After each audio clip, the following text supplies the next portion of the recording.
Welcome to the Learning Pines YouTube. We hope this video helps. You start by checking which Mac you have, because Intel Macs use Boot Camp and Apple Silicon needs virtualization.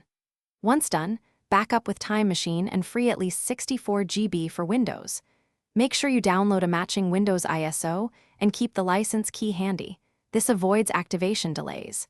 You also want to update Mac OS so drivers and firmware are current. If secure boot or firmware settings block installation, note them now so you can change them later. You choose the correct path. On Intel Macs, run Boot Camp Assistant to partition and make a USB installer. Follow prompts and reboot to the Windows installer.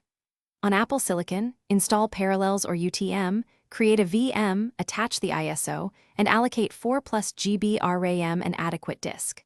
Once Windows starts, install vendor drivers, Boot Camp drivers on Intel or Parallels tools on virtualization, so Wi-Fi, trackpad, and display work. Make sure to create a Windows user and set updates to automatic. You complete setup by activating Windows and running Windows Update to grab cumulative and driver fixes, install security software and your apps. Then migrate personal files from your Time Machine backup or sync via OneDrive and adjust shares and printers. Once everything runs, calibrate display and power settings.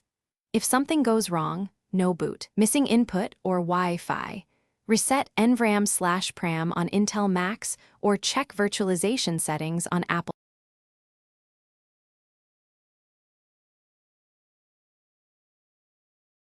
Thanks for watching. Consider subscribing if we helped you.